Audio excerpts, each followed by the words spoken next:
Welcome back to Le Mans. You're on board with the #2 Audi at the moment. It's playing catch-up just a little bit. De Grazi's in front of McNish. They were having a brief skirmish before we went to the break. And this looks like a near miss in pit lane. Oh, not a near miss, but contact. Right. And you know what, Mark? That can cause a puncture very, very easily. That'll probably get a drive-through penalty for the team that released him, won't it, Damien? Yeah, but what was so strange was he should have been visual in the Porsche's vision. So I'm surprised that the Porsche actually insisted on, even if he did, maybe that's a slow-mo, but maybe that's unfair. But, you know, the radiators are at the front of these... They're listening to you, Mark. They immediately called him. So the AF course has been called... Yeah. Team manager's been called into the pits. It was Tony Berlander's car that was released into Undoubtedly, the path of that Porsche. It was released too late, you know. So. Yeah. Just looking at the out racing car, that had a very, very late stop into during the safety car, trying to get released cleverly. Didn't quite work out for them, though. They got held up on pit lane, but they're not doing too badly, Mark.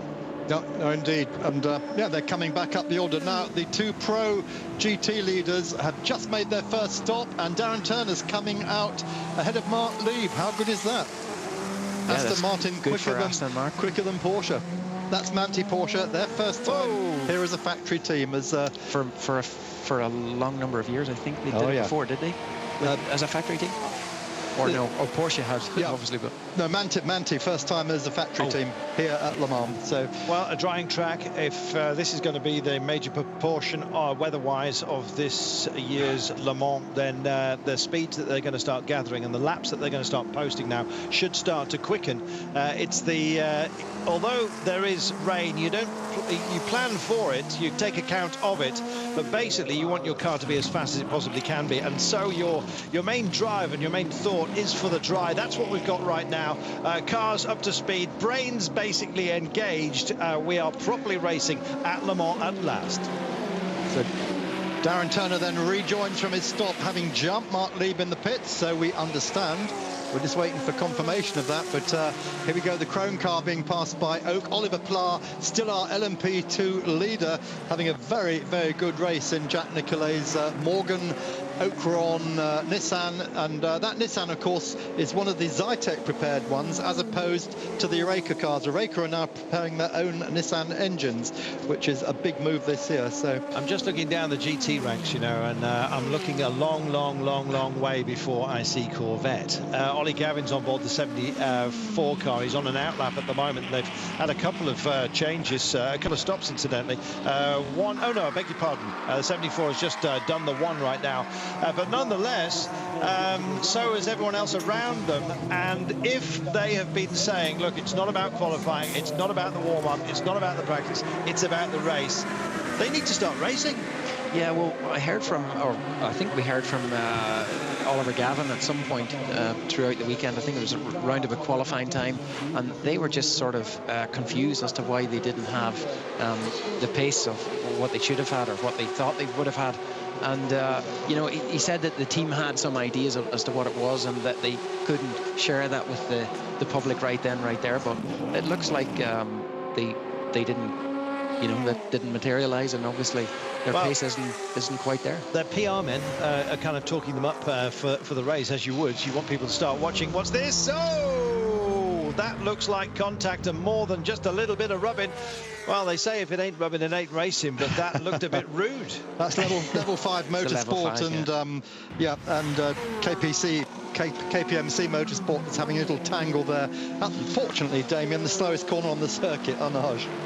Yeah, well, I mean, it looked like he was sort of halfway along. It looked like it was his corner, but yeah, I was just talking to David Stone, who runs the level 5 outfit for Scott Tucker. Fabulous team, one that I'm well used to in America. How about that?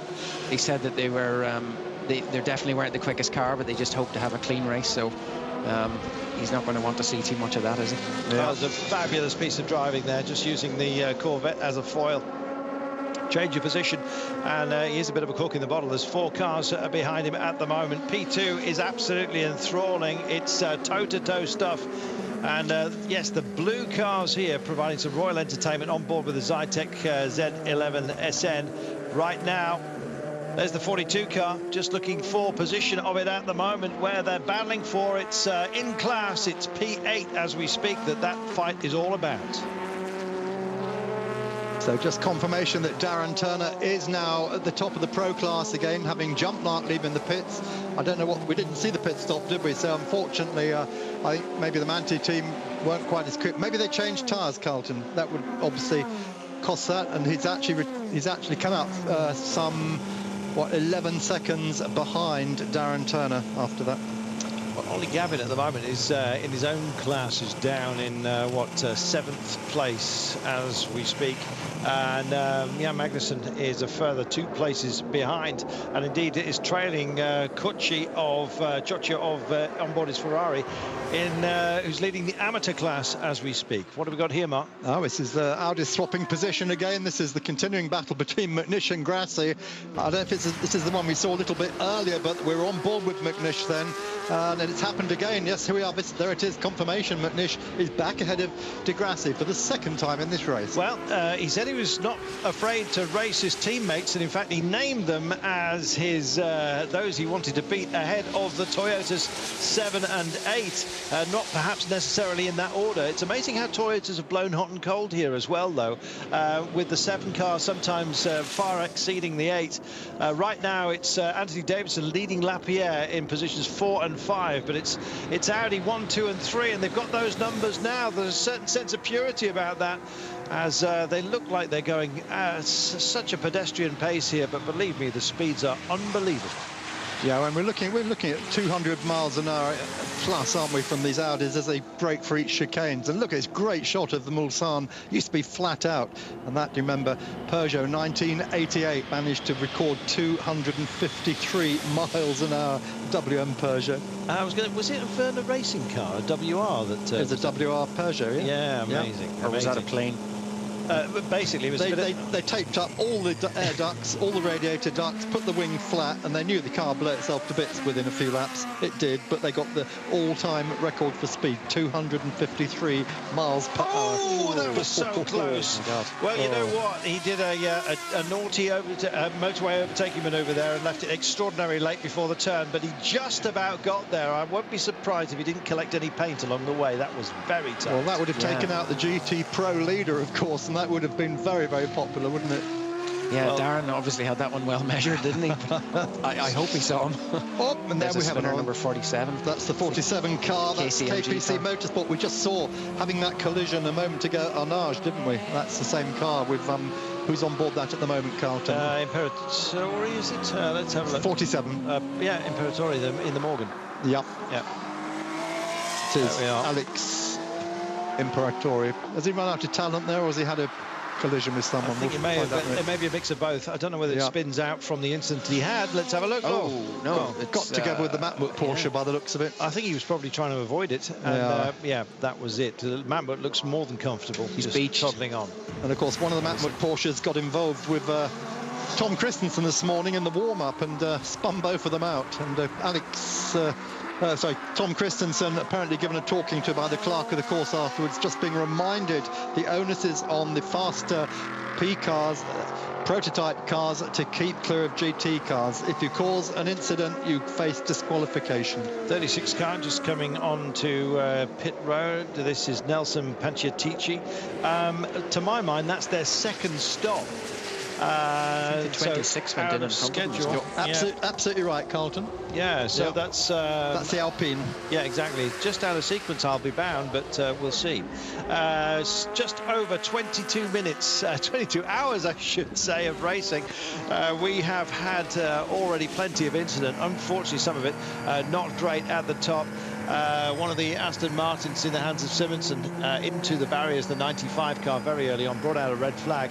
And indeed, we had that for over 50, that's 50 minutes right at the top of the race here. Thankfully, everything else since then has been salvable, let's put it that way, and certainly in terms of keeping the racing going. And we've had some great racing as well. Toyota animating the top of the show, and what a show it was. 320 kilometers per hour, live speed, bang on live 200. on Eurosport. Bang on 200. There you go. Yeah, there we go. Incidentally, that Werner racing car that they taped up and sent down that straight, they also put thin tyres on it, and it could barely get round the corner at the end. That was something of a nightmare. They could well easily have lost it just for their fun. Damien, you might have a bit of news for us on the earlier accident, the Aston Martin. Yeah, I just got a glimpse. Martin just showed me a glimpse of onboard from the car behind Alan Simonson. So it looks like there was no contact with any other car, but there was in fact something happening ahead of Alan Simonson that may have distracted him.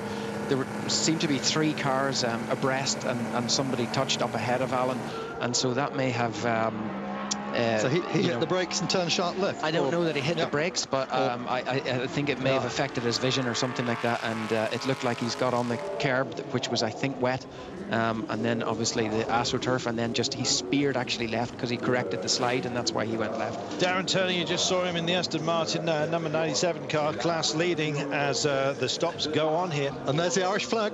Yeah, second time in. It's nice to see the Irish flag there. Murphy prototypes. Just speaking to Greg earlier, there really unfortunate because of their electrical problems earlier. But Greg was actually very, very confident that they could win this P2 class, and that would be something else. They were certainly running very, very well, and it looks like a routine pit stop there at the moment. Yeah, core box was changed, the electrical core box, but it was the signal that was being read by the ECU that was the issue. Presumably they're ignoring that, and they will hopefully be out fairly shortly. Still in there though.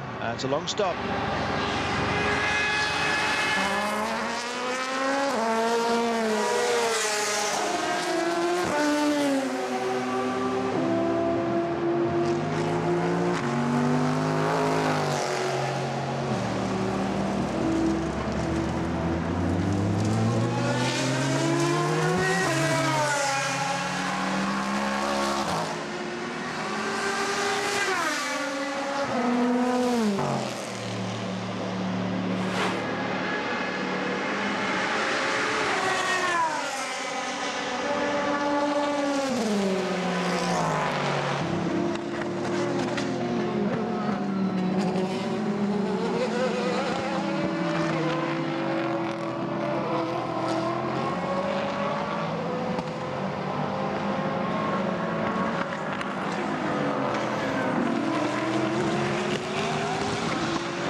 Welcome back to Le Mans. Just engaging in a quick view of the GTs in action. This is the 99 car. This is Bell on board right now, just trailing Mark Lieb. This is the battle for second place in class of the GT Pros, and it's this sort of battling that's going on right through the field. Still very, very close together. Most of the classes here within view of each other, mainly because of a huge hiatus we had. Red flag at which locked out 50 minutes of the first hour almost. I think we just went over the hour, but nonetheless, we only had about 12-15 minutes of racing before that flag flew. So the field very much compressed. Lots of fuel strategies all over the place. Some stopped during the red flag, others drove through it. But, well, if you look at the timing screens at the moment, certainly for P1 as he makes the move, does he? Just coming over the top. No, he doesn't. Not quite. No, great racing, though, nonetheless. Looks like he's faster, all right, but... Very much so.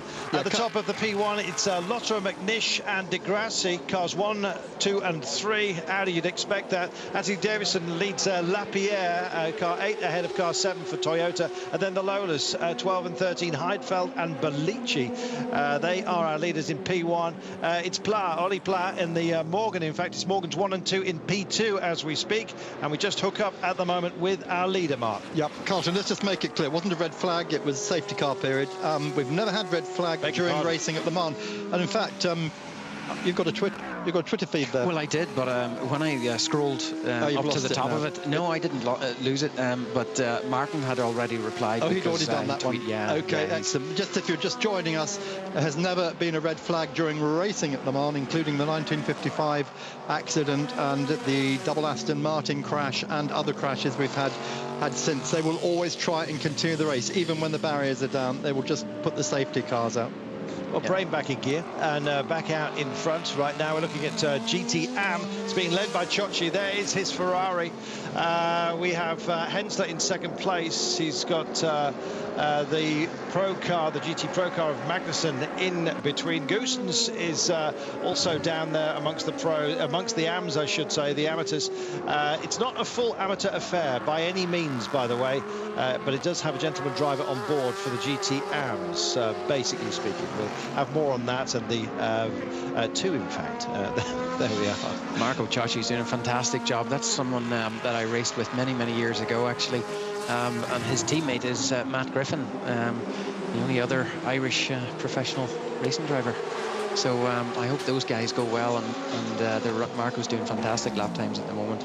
Yeah, he's obviously out in the lead, so that's good news. Yeah, Matt Griffin coming here from Jerez last weekend, where his teammate Duncan Cameron managed to destroy their AF Course Ferrari, so Matt never got the drive, and so he's able to have a few beers on the balcony in Spain and then come here to Le Mans. The other driver in the car, Jack Gerber, which is why the South African flag, of course, is on the side of that AF Corsa car. Jack pays for the drive.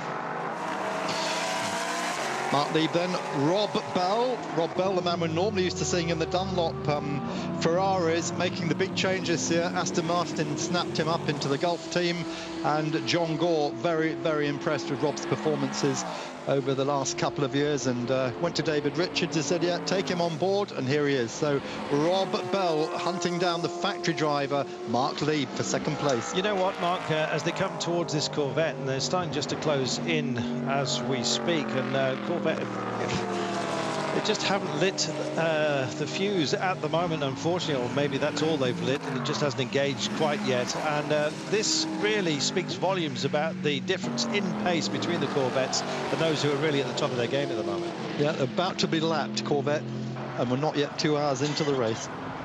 Exactly, that's not great. In fact, we were rather jokingly saying maybe there should be an American category here for the Corvettes and the Vipers, because it seems that the European marks really have the march on them. Well, we said it may well prove to be a foil, and that is exactly what's happening right now. Lieb first to arrive in the Porsche, and Bell waiting to take advantage. What can he do here? Let's have a look. Well, it's all down to straight line speed, Damien. The Corvettes have just not shown that straight line pace this week. No, they haven't. They're in trouble, aren't they? But I think Porsche is going to be very happy, aren't they, with this pace? I mean, it doesn't look like they've got the pace of the Astons, but to be up there in second with this new car that they launched not so long ago, that hasn't really been, set the world on fire. So I think they're going to be quite happy. And with a Porsche, it's going to be bulletproof, isn't it? Well, what is for the essentially 24 hours. Sorry, Damien. What is essentially a 911 development that's just gone on and on and on and on and on. It just seems such a comfortable car. And we were talking about the problem of having the engine towards the rear. They've just mapped it out, it seems, and they just have, these days I can't really see them having any problem at all, even on the technical stuff. It's amazing. Yeah, well, you know, I know quite a few of the factory drivers, and they just said that, you know, each year or each new model of car, it becomes more like a racing car. And it's fantastic what they've done with this car, where it has the engine out over the back axle.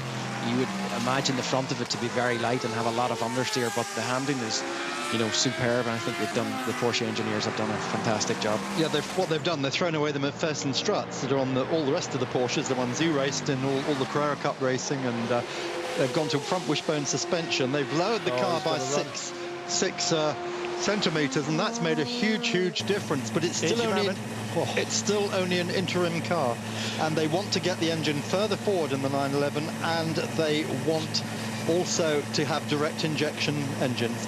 Why did they cut away from that? I'd love to see that battle. It looked like the Aston was about to take the spot, but in we come for our number 2 in the hands of Alan McNish at the moment, and it looks like it's is it going to be a driver change? Let's have a look. Doors open. Just bottles. Stays put. Water bottles, I think it is. Absolutely. I'd love to get... and here we are at long last. Well, it's an awfully long straight. Thank goodness. Able to catch back up with it. No change. My goodness, this is a tight one, Mark. Yeah, and we just picked up on the pit stops, by the way. We didn't see the Porsche stop, but we are told it had to change tyres.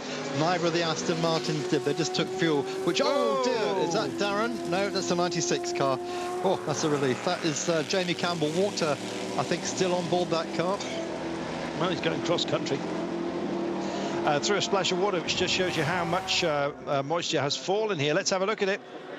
Oh, he's just gone off the end of the curbs, hasn't he? And do you know what? Wow, he's fighting. Good job. Look at that. Doesn't want to snatch at it. Otherwise, he'll just kiss the back end. Does scrape the front, the barriers, and so just wondering whether a Ferrari was involved there. Let's have a look. Oh, this is later on. So the 7 car. Yeah. Well, we're hearing it's rain on that part of the circuit. That would do that, wouldn't it? That would cause you to go off. But there is a rain risk in probably half an hour. Oh, there we are, and full circuit rain risk within half an hour, we're hearing. Goodness me. Well, it's already started, at least in part of this course. It is so vast. It does often almost have its own weather system, which just kind of moves across it. And so you can be dry in one part and wet in another, and proof positive of that, Jamie Campbell Walter just being caught out. Yeah, Nick Lapierre then running in 4th place at the moment. He's now in just ahead of McNish's Audi that's just made its 2nd stop. We'll have to go through the cycle of Audi stops soon, and we'll be measuring how long it is that Davidson car can run before they come in for fuel, and then we'll know if it's going to be 11, 12 or 13 laps. Carlton suspects it's going to be 13. Well, that's the talk, and indeed it's people at Toyota are actually saying it may well be possible. And I've got to tell you, at the entrance into pit lane, it is raining. We've got a light drizzle at the moment. Apparently the Irish have 30 different words for rain, and we'll decide what this one is in a few moments' time. But in comes Lotterer. Is it going to be a soft day today, Damien? I don't know. I need to have a look at these clouds and see what. Is it a Galway sort of rain, or a Donegal sort of rain? I don't know. Yeah, I think it's a Le Mans type of rain at the moment. In comes Andre Lotto, our overall leader. Is he going to triple stint those tyres? Damien, talk us through the stop. Yeah, well, he just, you know, with the bit of rain that's falling, he'll just be a little bit more careful and keeping the speed down before he comes. He doesn't want to overrun and put it out as sort of sequence, having anybody to knock anyone over or anything like that. So he's done a good job of that, and they've just sort of, I think they're just refueling his water bottle or his fluid bottle as well. So these Audi drivers are keeping well hydrated, aren't they? Obviously these guys at this level are extremely fit and they're top athletes, so they're looking after themselves as well. Got to tell you that earlier on today there was eyebrows raised at the warm-up, and believe me, when this race started as well, it wasn't a happy camp at Audi, but they'll feel a little bit more settled now. Just to tell you that after these stops, Davidson and Lotter are moving up. Of course, here Lapierre is running fourth at the moment. Anthony Davidson's having a great day so far. This is Luca de Grassi being serviced. He stays on board. No change to the tyres, despite the rain falling in the pits. Their meteo is so good, they can tell if they're going to need to go out on wets or not. They know they don't at the moment, but hopefully they can make this last for the next hour. But we heard Toyota saying heavy rain expected in the next 30 minutes. Oh, it's raining. And it's, yes, it's still not heavy, though. It's, well, it's another type of rain. Yes, little droplets, but is rain anything else? But microscopic, a bit like a mist as we speak. So Anthony Davidson and the Toyota is our leader at the moment. Lotter in second place in the Audi #1 car. Lapierre running in third ahead of Alan McNish, who's been battling his teammate, particularly de Grazzi, who is now behind Heidfeld on board the Lola #12 car. Damien, every car out there is on slicks at the moment. At what point do you start to realise that your slicks aren't going to work in the rain? Well, you know, it's just instinctive feel for grip and for grip levels at all time, and you know they'll all be able to do that, and that's the feeling you have to have. That's the the difference between the quick and the slow, the people who spin and the people who don't. But so they'll just be able to judge that level of grip. And you can see them being very, very careful even on the exits on curbs at the moment, because there is a bit of rain. We're going for an interview. Here's Liz. Benoit Trillier, a very good start to the Le Mans 24 Hours 2013 for the #1 car. It looked very, very difficult out there. What do you know so far about how the track conditions are now? I think that track condition is very tricky, and we have a good chance that Landry loves that kind of condition. So he's very capable to do good things in that condition. He proved it in 2001 at the end of a race, and he proved it again at the beginning of 2013. And I hope it will end up very well too. But for the moment, it's just the beginning. It's a very good start, but keep going cool, and we'll see in a few hours how it's going on. So when you get into the car, is the plan to push as hard as you can, as the fight against Toyota is very difficult, or is it best to keep it that little bit smart? We always have to find a very good pace and push as much as you can, without taking any risk. So that's a difficult things to do. Well, we wish you lots of luck. Thank you. Well, seemingly nice and relaxed, Mark, at last. Just starting to settle into the day, I think. Liz or Benoit? Benoit. Well, Liz is always very well. So thank you very much, Liz Halliday, down in the pits for us. She'll be back here in the cabin in 2 or 3 hours' time as she does her doubles today. Toyota, Ant Davidson leading from Andre Lotter, from Nick Lapierre, but they're just in the middle of their pit cycle at the moment, and both Toyotas yet have to make their second stop. We're going to be working out how long they went. Damien's got his pen poised. It was lap 15, I believe, when Ant Davidson fueled up. Have we got that right? Yes, it was. Yeah, and we're now on lap 24, so we're expecting him to go to at least 27, maybe 28, Carlton. It's going to be a big one, and the result could hinge on it. Back in a moment.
côté d'Analogue. Ah, une voiture effectivement dans le bac à gravier. Non, unité de justesse, c'est la Ferrari 54 qui repart.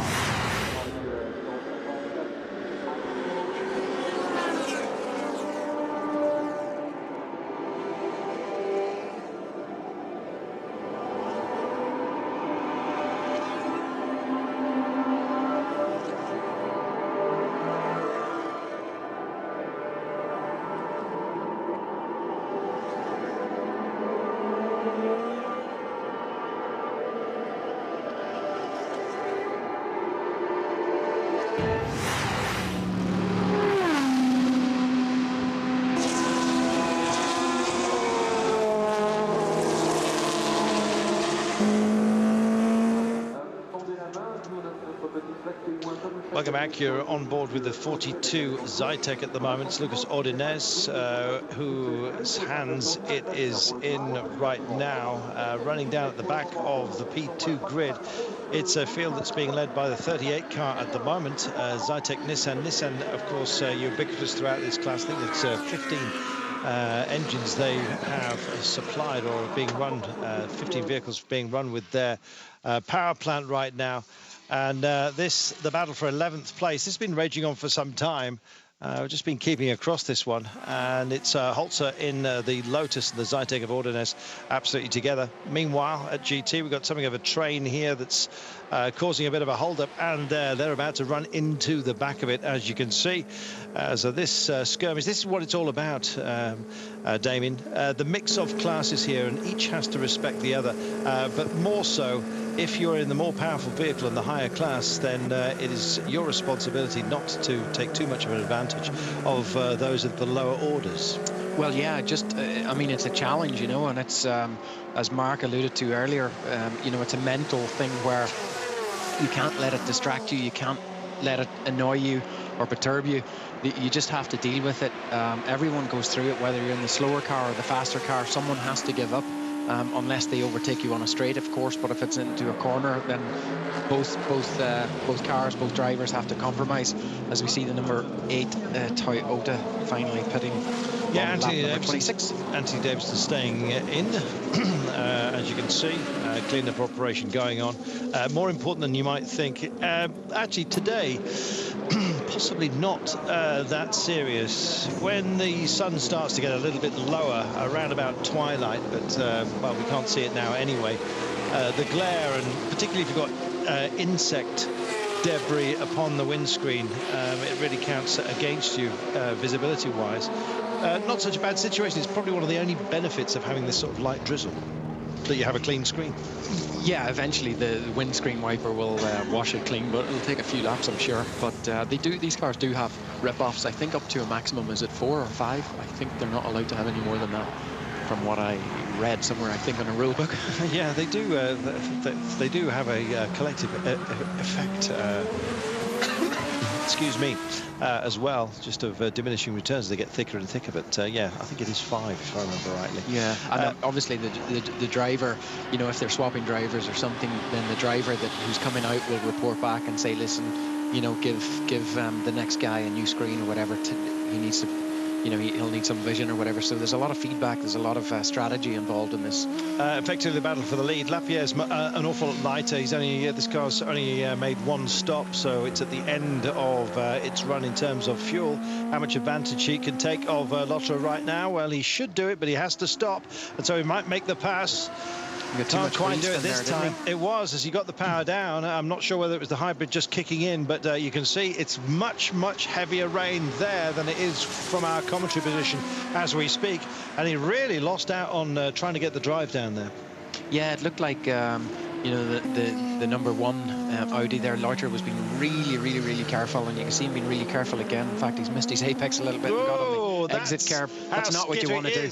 Now, both these guys are on slicks, don't forget, and this plays into the hands of the Toyota man here, Lapierre, because he's got to make his stop, and presumably, I'm guessing for the time being, that Lotterer has stayed on slicks out there. We'll have Jeremy Shaw in with us in just a few moments' time, and maybe we'll be able to clear that up. But both cars looking distinctly uncomfortable.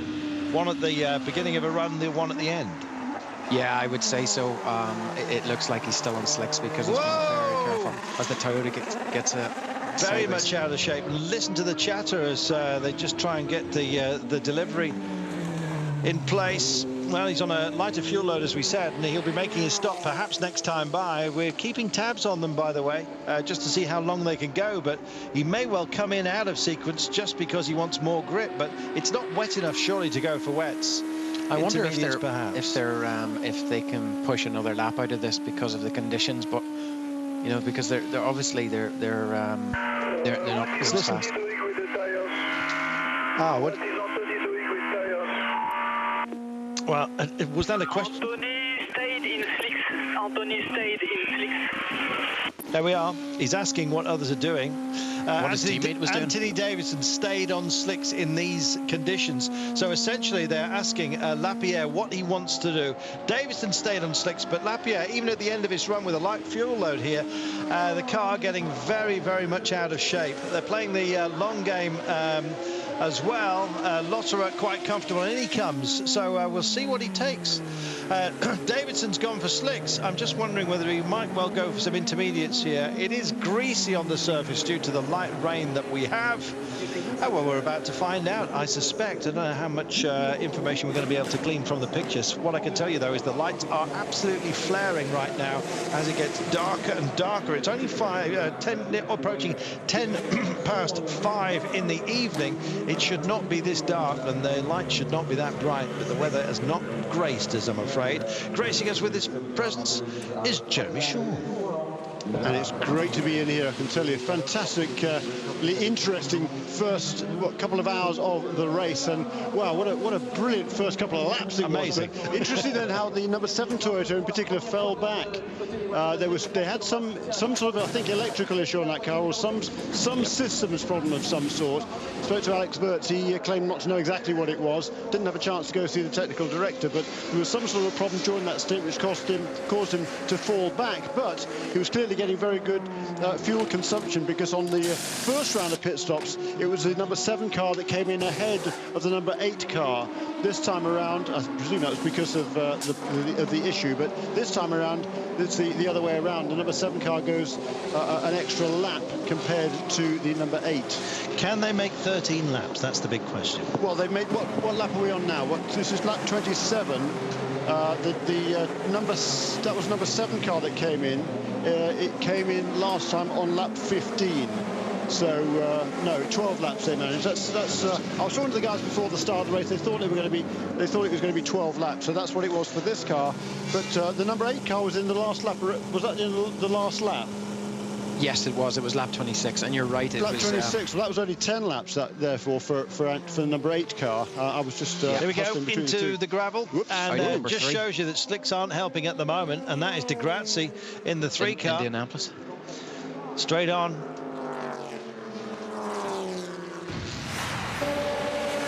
Well, Martin reminding us that Michelin has no grooves on its intermediates, and so it looks pretty similar to a slick. Well, we'll see. Yeah, I've spoken to several drivers about that, but they're calling it an intermediate tyre. I'm not. I'm calling it a very soft slick. To me, an intermediate tyre has grooves in it. I mean, that's the definition of an intermediate tyre. It's a dry tyre with grooves in it. That makes it intermediate conditions. I in particular spoke to Neil Jarney. Very few drivers have experience, really, of this super soft slick, or whatever they're calling it. But Neil Jarney doesn't like it at all. He was on those tyres on Wednesday night during the qualifying session, and everything was fine, but he got up to the Dunlop curve, and all of a sudden the car just snapped on him.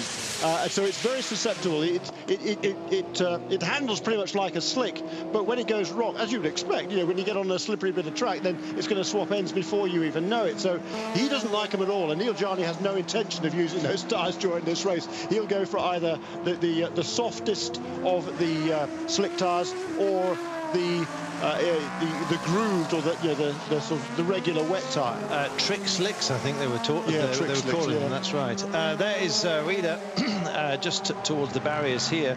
Not sure what the incident involved because I didn't see it, but Lotus have had their issues this weekend, and it's frankly just nice to see them running after all the court cases that surrounded their component suppliers. But anyway, just getting pulled out of an opening in the barriers and clear as we speak. So we'll see how they get on. Right now, looking at the 12 car, and still doing great work, incidentally. 12 and 13, possibly where you'd expect them to be after the Audis and the Toyotas, who are locking out the top 5. And you might think it's as you were. The gaps, well, they're reasonable. They're all made 2 stops between the 5 of the leading cars of our main concern in P1. But you know what? If this is a long game, don't rule out seeing a Lola on the podium. It could well happen, especially with the grisly conditions that we've got right here. Just looking at the Michelin Green X Challenge.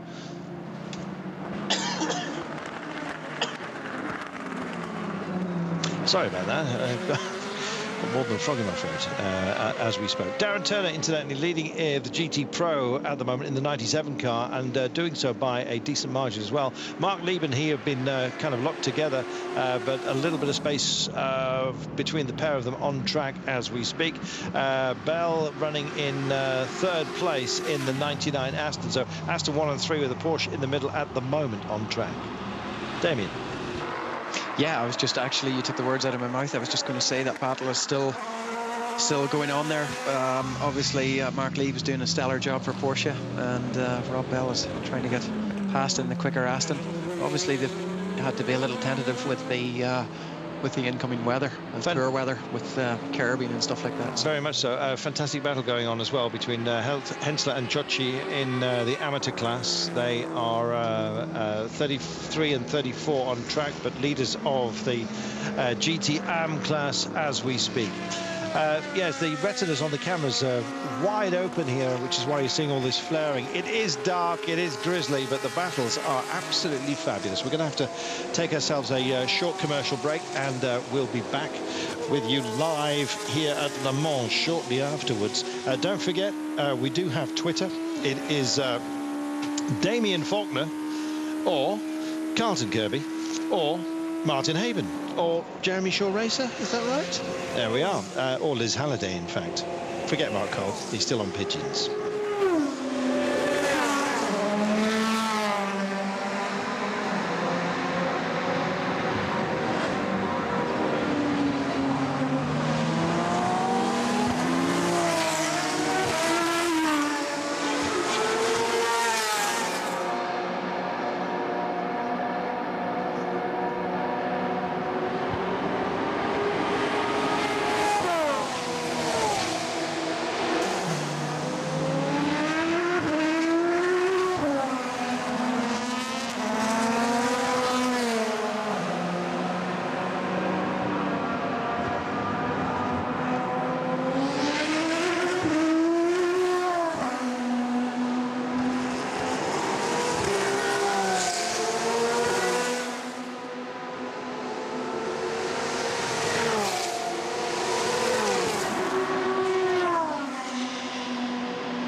Mac. You are watching us as a battle for 5th place here in GT Pro rages on. And it's an absolute joy to watch this. There's a Porsche ahead of them. That is Bergmeister, and I think this will certainly turn into a battle for 4th place. Yeah, that's an inter-team battle right there, and they're definitely catching... as Bergmeister actually turns off and goes pitward.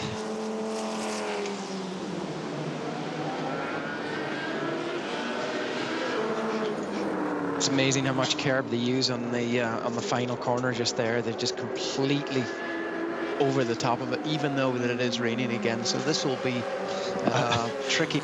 I think your Bergmeister wanted to get out the way of that, get the hell out of it, and he came into the pits. Bruni and Weilander locked together still as we look at the 28 car, and to be honest, in this sort of grisly condition, that looked almost unpainted. On the approach back on the start-finish straight, near coming together just in front of our commentary position as the rear cowl is off. Here, I'm afraid, what seemed to be the problem? Just to check. Meanwhile, back out there, it's turned into a battle for 4th place he's passed in GT Pro, and they've had Bruni's a change here. Past Weilander. Bruni is indeed heading Weilander as we speak, but for how much longer? They've been, well, it just shows you similar talent, and there's the pass, Jeremy. Nicely done. Yes, indeed, but you know, the two Ferraris, they were caught out by that safety car, weren't they? So, yeah, for me, it's I'm going to have my usual rant again about these triple safety cars they have here at Le Mans. It just ruins the races in several classes, and I think that's such a shame, and I think it's so unnecessary. However, rant over. The reality is that Darren Turner, here he is now coming into Arnage. He's on his 28th lap. He is leading the GT category by about 54 seconds over Mark Lieb, and then Rob Bell is close behind him. So the Porsche number 92 of Mark Lieb, the Aston Martin of Rob Bell in car number 99. And Mark Lieb's done a heck of a job, because the deficit when they went back to green after that very long safety car interruption was well over a minute and a half, I think. And he's got that down to about 54 seconds. So the Porsche is clearly closing. And judging by the lap times last time around, Rob Bell in the 3rd place Aston Martin was about half a second quicker as well. So that maybe we're going to get a battle there fairly soon. Do you know what, Jeremy? At the top of this season, I was wondering whether the Porsches would be as competitive as they have been in the past with their new car. It was a big step forward. It was almost, I thought, like a final roll of the dice. And they're brilliant. Yeah, huge, super-looking car, isn't it? And I love the look of this Aston Martin, the art car there. And I like the fact it's primarily blue on one side and primarily white on the other side. Well, I'm a Blackburn Rovers supporter. I have been pretty much all my life, so I love it. What a bit of orange and other colours on there as well. But it's on the right-hand side of the car, it's primarily white. The left-hand side of the car is primarily blue. Love it, guys. Apparently, the artist was trying to reflect day and night. No, he's a Rovers fan as well. Exactly. I think that's deep down. That's the plan. So these two just edging by the 30 car. Just trying to see where the 30 car is in P2 at the moment, because they just sailed by him. Is he on an outlap? Goodness me. It's Hershey, incidentally, and they just sailed by, and nothing to say that Hershey is anything but racing out there, so looking like he's going very slowly. Yeah, they came in to change tyres while I was down the pit lane about 10 minutes ago. And I think he made a stop there shortly thereafter as well. That HM status car made 2 stops, I think, in pretty close succession. I don't know why that was. But yeah, he's got a bit of a problem. It was Johnny Molan did a good first stint in that car, got themselves up into contention, but now the car is slipping back. And also slipping back are the 2 Toyotas. Anthony Davidson's last lap was a 3 minutes 41. Andre Lotterer in the lead, 3 minutes 31, 10 seconds quicker. Wow. Yeah. Did we see what tyres the Toyotas went out on after that pit stop? It looked like the number 7 went out on slicks, but it could be these new, well, unidentifiable. Let's call them super softs, shall we? Super softs or whatever, yeah. Yes, we actually were on board when Lapierre was coming in to make his second stop, and he was asking what Davidson had been on. I was told slicks, and then had a long think. Yeah. Well, it wasn't that long, actually, because it was just from the before pit lane, shortly before pit lane, the entrance of pit lane, where he asked that question, and the team told him. It may well have been, Jeremy, that explains his tardy stop, because it may well have been that the tyres that he selected weren't, in fact, the ones he was about to be presented with. Oh, it's a great shot there, a slow motion shot of the number 7 car bounding over the curb on the inside there. Look how far it throws the car offline, Damien. Yeah. Maybe this might explain. Maybe this is the 10-second a lap slower, because it's just understeered. I think he's just launched the car too much on the apex curb, and just had when he landed, he had just no traction. It was amazing actually to see the tyre walls just chattering there, struggling for grip and just popping clean. Amazing. Those hyper slow-mos, they'll be gracing our coverage live throughout the night and into tomorrow, incidentally, to the conclusion of this great race. You're live on Eurosport with the 90th running of the Le Mans 24 Hours. And look at the pace through these curves, the Audi R18 e-tron. Just to explain to people, Jeremy, when this vehicle can deliver its power. We know it's at the 120 kilometers per hour marker, but just explain the significance of that. Well, the Audi, it regenerates power through its braking system. The Audi then has some electric motors that drive the front wheels, but they don't activate until the car is going more than 120 kilometers an hour on the exit of the corners. The Toyota also has a hybrid system, but a very different hybrid system that stores the power instead of in an electric motor in a supercapacitor, which is effectively a battery, and then that drives it. That can, because it's just a petrol engine car, that can, and not a four-wheel drive car, it can use that extra power which drives through the rear wheels on the exit of the corner at whatever it likes. The fact of the matter is, though, it's at its most useful when you are up to around about 120 kilometers per hour. So they kind of save it for that. I can't imagine them wanting to juice it out of the corner when they're exiting, rather at the speed that they're quite happy with. But they've got the traction. Yeah, true enough. Yeah, but what they're saying is that the disparity between the two systems is not as pronounced as perhaps it might have been. No, they're certainly quite different systems, but they do react in different ways. That's absolutely right. But certainly it's working very nicely now for the Audis. A 27-second lead for Andre Lotterer in car number 1 over Alan McNish in car number 2. And Luca Di Grassi is about 5-6 seconds behind Alan McNish, running in 3rd place. And then a long gap, 25 seconds back to Anthony Davidson in the number 8 Toyota. Liz is about to talk to somebody as the 3-car heads out. Number 91 GTE Pro Porsche. Patrick, it's really difficult conditions out there, and you've just had your teammate has just had to make an early pit stop for a puncture, I understand. Yeah, exactly. It's really hard because there's some drizzle on the track, and some laps they lose just 20 seconds per lap. But it's better than pit to change the tire, because we expect more dry in the future, we hope. We are a bit lucky because you get a big puncture on the tires, but that happened just before the pit entry, and you have the good reflex just to turn on the pit entry, and the guy are ready also, so it was a good move. For sure we lose some laps, but it's not a big deal, because if you have to make one full lap with the puncture, this can be the end of the race for us.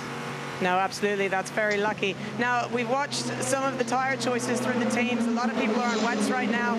You're currently choosing to be on intermediate tyres. Tell us about those. There are these new uncut intermediate tyres.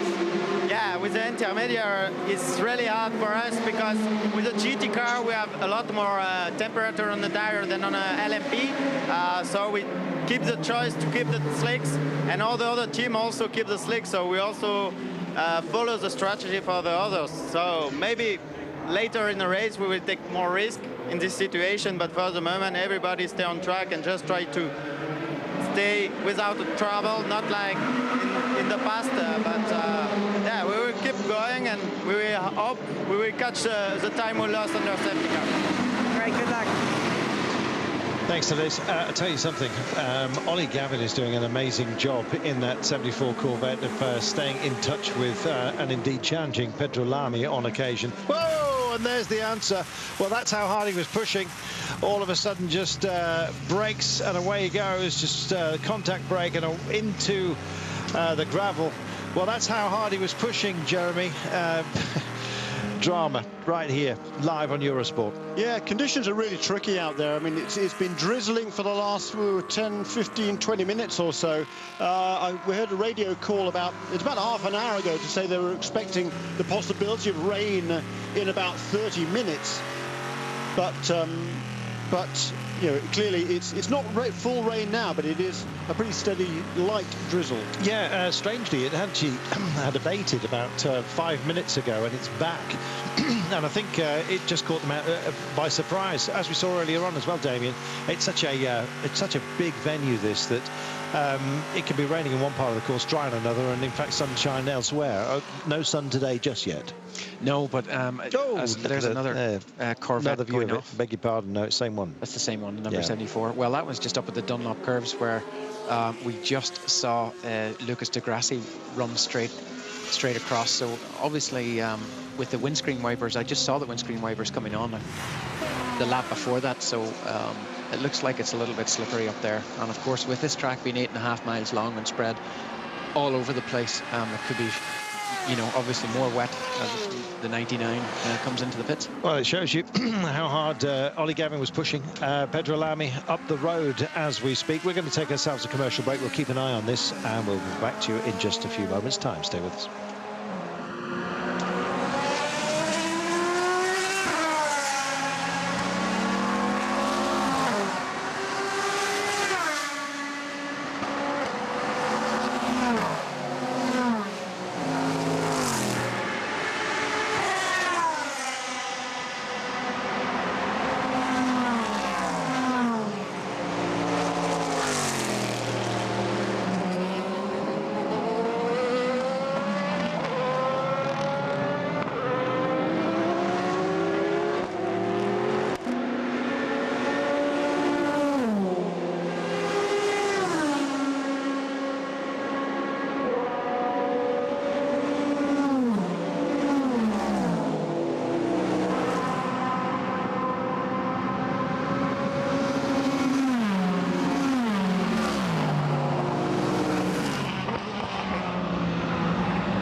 Welcome back. Plenty of excursions, incidentally, into the gravel, and it seems